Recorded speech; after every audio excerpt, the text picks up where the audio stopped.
Hi, I'm Kat, and as you can see, I am currently sitting in front of my TBR bookshelf, and today's video is going to be exactly what you're thinking, a TBR bookshelf. I've done this once before, I think, and now I think it's more than time to do an updated version of that. This is the bookshelf where I organize all of my unread books, and since the last time I did this video, things have changed a lot, new books have come in, I've read a ton of old ones as well, so I think it'll be fun. And two things before we actually get into the books. The first one is that because of time, I won't be doing a synopsis for these books because it would take many hours to explain every single one of them, and so it's just going to be quick and snappy. I'll show you the book covers, maybe I'll say something about them, but it will be mostly about showing you the books as you usually do in a bookshelf tour.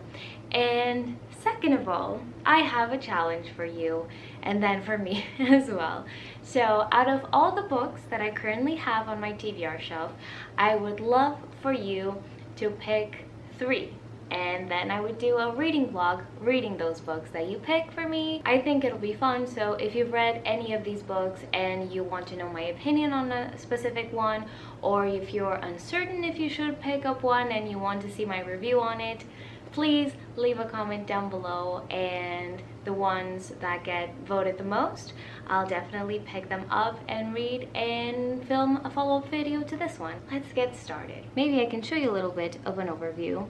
This is my bookshelf, and this is a very precarious angle. I'm currently holding on to my tripod, so I'll just quickly explain that this bookshelf is all of my fantasy. It's double stacked.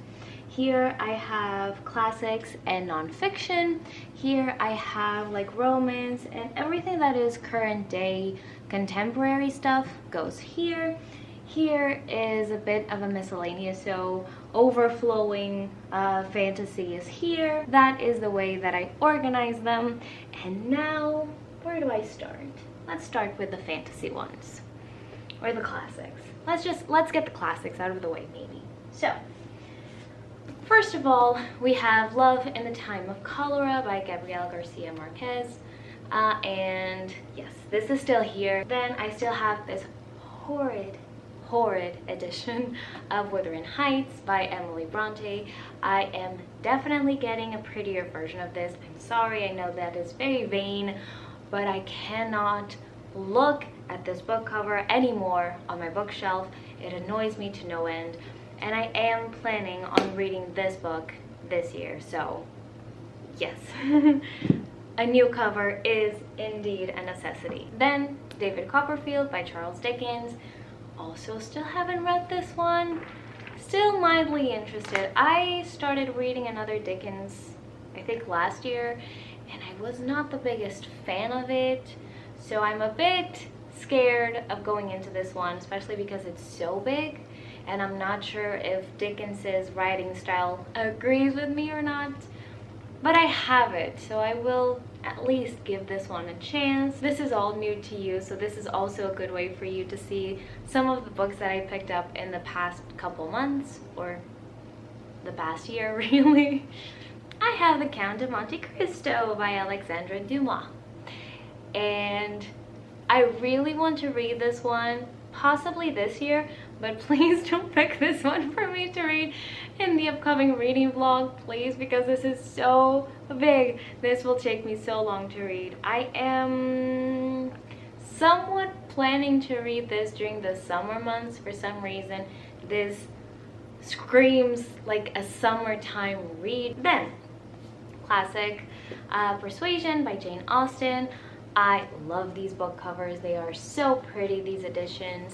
And I have this one in particular because this year there's going to be an adaptation of this book with Dakota Johnson as the lead actress. I love Dakota Johnson, so I'm really excited to see that movie and read the source material first, as a good bookworm does. I got Orlando by Virginia Woolf. Once again, I love these editions, and I have been meaning to read this book for a very, very long time. Up next, we have a couple of nonfiction. So first off, we have Orientalism by Edward W. I don't know if it's said or Said. This is The Body Keeps the Score by Bessel van der Kolk. I'm not sure, but I still haven't read this one. I am still kind of scared to read this one, but it's on my TBR. I'll get to it sometime. And then I have Crying in H Mark by Michelle Zauner. This is a very recent addition to my shelves, and I'm really excited to read this one. I'm planning on listening to the audiobook as I read along with the text, so you can definitely pick this one if you want. Let's get to some fantasy because we have a lot of that. So, starting off with Raybearer by Jordan Ifueko. I am once again in love with this cover. Everybody I follow online has read this, has loved it, has raved about this. This is a duology, so this is the first one in a duology, and everybody says it's an amazing fantasy, incredible story, unforgettable characters, so sign me up. Up next, we have Ninth House by Leigh Bardugo. They just announced the second book's cover and title, so that makes me really excited to pick this one up. I really enjoy this aesthetic, so I think I'm going to like this one. I love Leigh Bardugo's writing. I'm excited to see what this is all about, so fingers crossed that I love it.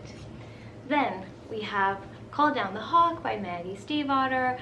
The final book in this trilogy is coming out this year as well, so possibly I could do a whole series reading vlog, reading this one, the second, and the third once that one comes out. Maybe, perhaps, plans, who knows. Then we have something that everybody seems to be picking up this year, and so did I. This is The Assassin's, or not the, it's just Assassin's Apprentice by Robin Hobb. I do not remember who started reading this book, but I know that I hadn't heard of this before, and then all of a sudden everybody is picking these books up, reading, reviewing, loving them. I am a sucker for fantasy, so if I hear that everybody is picking up and loving a book, I'm going to give it a try. So I am really excited for this one. This is the only book in this world of Robin Hobb that is small. Every single book that comes after this one is huge. It's like 700, 800, 900 pages long. So I'm saving this for when I feel like capable of dedicating so many hours to a new series. But I have very high hopes for this one. Everybody says it's incredible. Then the one that decided to tumble is La Petite Mort. This translates to The Little Death, I think, by Olivia Blake. Olivia Blake has been very up and coming, so I am slowly but surely reading her backlog. This is supposed to be fantasy. I think it's something to do with vampires and witches, I think. This is very short, so that's why I picked it up and why it intrigues me so much. Up next, we have The Gilded Wolves by Roshani Chokshi, and once again, heard amazing reviews. This is, I don't know if it's a trilogy or a 4-book series. I think it's 4 books. Not sure. Either way, this is kind of a heist novel situation. We have a ton of different characters coming together, their relationships. Sign me up. This sounds amazing. Then a classic, a booktube classic, and that is Daughter of Smoke and Bone by Laini Taylor. I love this cover so much. I love when they do these kind of illustrations on the cover. It's so intriguing. Then we have The Atlas 6 by Olivia Blake. I read the original The Atlas 6 last year, I think, and I really enjoyed that one. But since this was published, traditionally published, this year, I am really curious to see what happened and what changed that was different from the original version. So I still have it on my TBR shelf, even though I've read it already, just so I can reread it whenever the next one, I think the Atlas Paradox, it's what it's called, comes out in September. Finally, on this row, we have Empire of the Vampire by J. Kristoff. Once again, huge book. Then we'll get to the back row. We have The Hobbit, which I still, by J.R.R. Tolkien. I still haven't read this one. I will probably read it soon, but this is interesting, I recently watched the Lord of the Rings movies for the first time. I never watched, it was never a reference for me. Didn't really love those. So previous to that experience, I had no knowledge whatsoever of what this world was about. I had seen the Hobbit movies before, but not because I really wanted to. My friends wanted to go to the movies and see those ones, so I just tagged along. So that was the only knowledge I had of this world. And it never really gripped me. And after having watched the Lord of the Rings movies, which I know are very beloved, don't take offense, it's nothing personal, it's not my cup of tea, I need to be honest. I enjoyed some aspects of it. Sam was really my favorite character, but all in all, it was just too much adventure, maybe a little bit overcrowded perhaps, and a lot of it was unexplained to me. So I'm not really looking forward to reading this one. I'll read it eventually, possibly. It's just not really calling on my name, and that's fine. Then I have The Long Way to a Small Angry Planet by Becky Chambers. I am still really excited to read this one. This has been on my shelves for a very long time, but I'm still intrigued by it. Then we have the first 3 volumes of Death Note. I remember reading the first 2 ones many moons ago, and the 3rd one I never actually read. So I put them all on my TBR shelf because whenever I decide to get to volume 3, I need to reread the first 2. Then I have Game of Thrones, A Storm of Swords, Part 1, Steel and Snow by George R.R. Martin. This is another one that I love. Game of Thrones, not the TV show, because I never watched the TV show. I watched an episode here and there, but I was never full on dedicated to the TV show. The books, on the other hand, I read the first 2 and I love them both.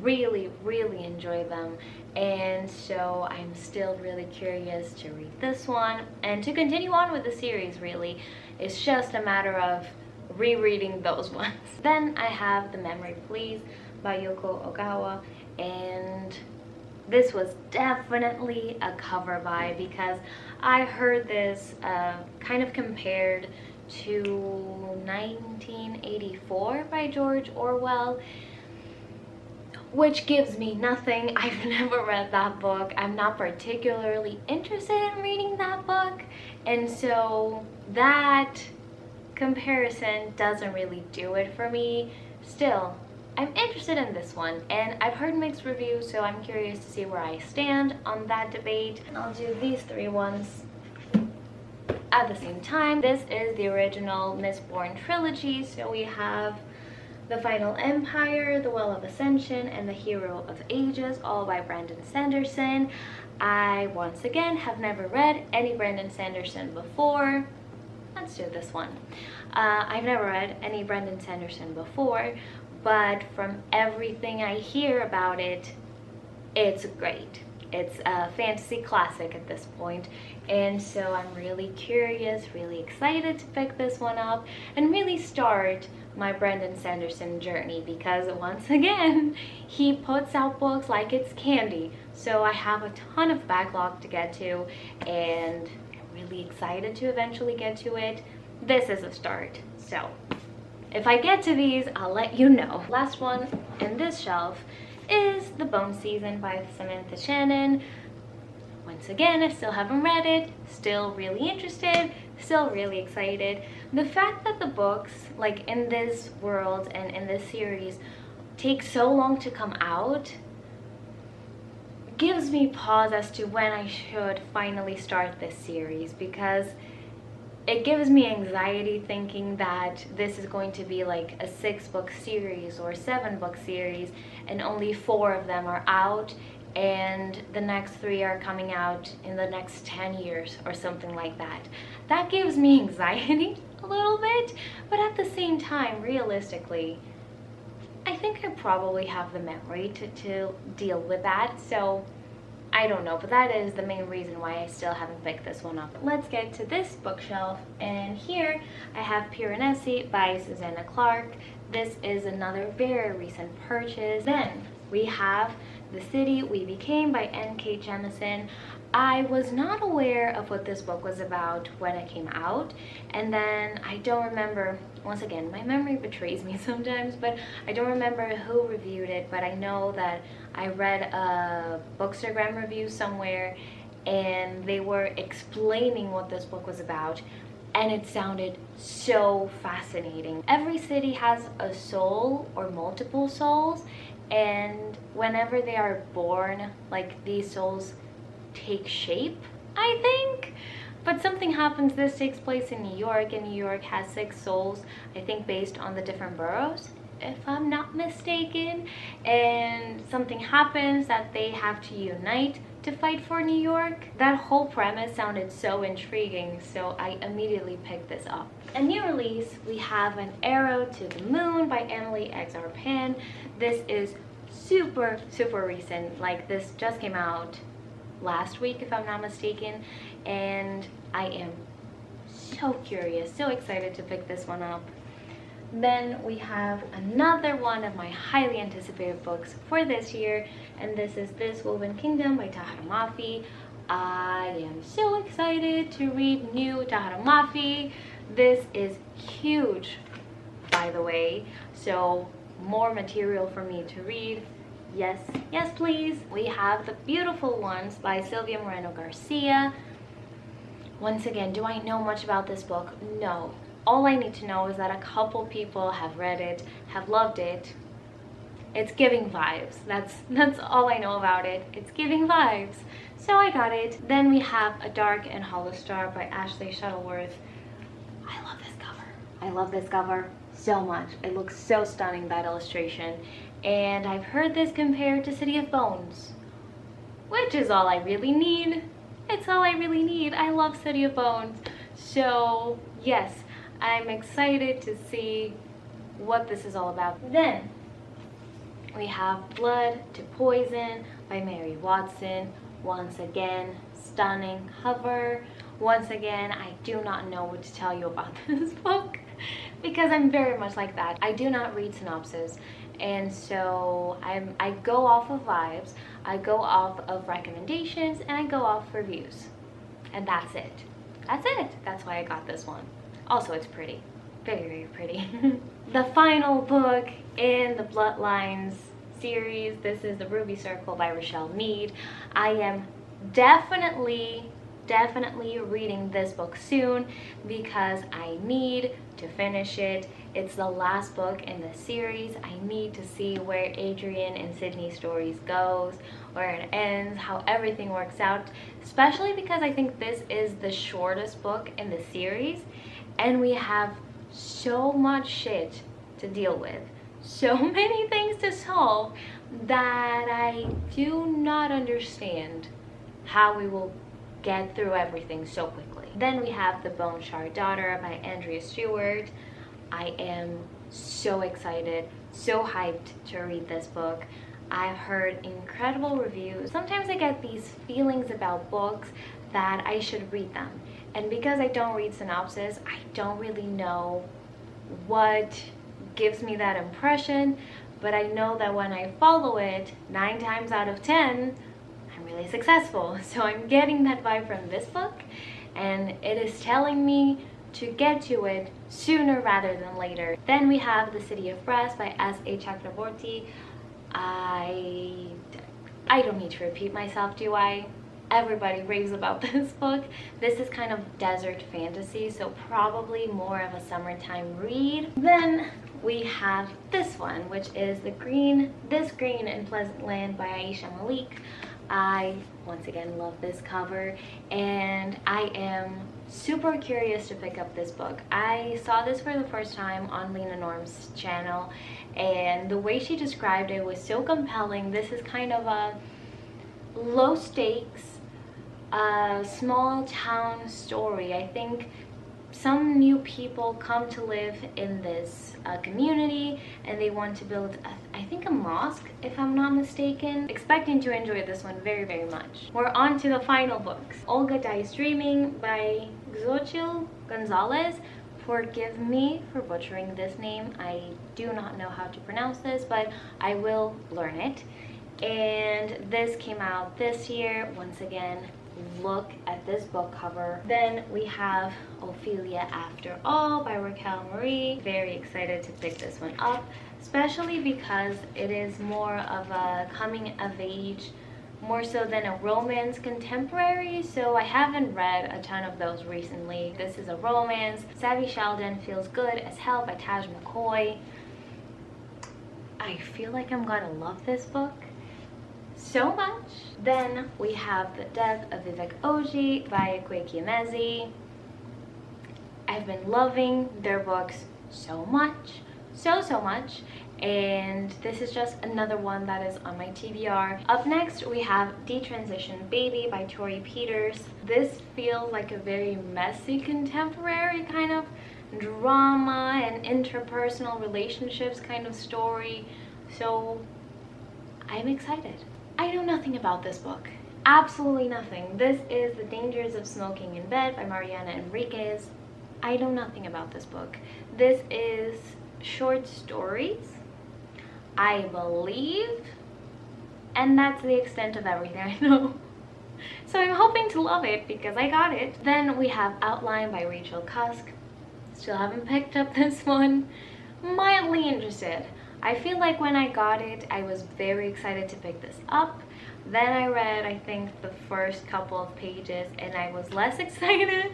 And then I think maybe a year has gone on and I still haven't picked this up. So perhaps I need to get the audiobook to help me like dip my toes in, and then I'll just read it.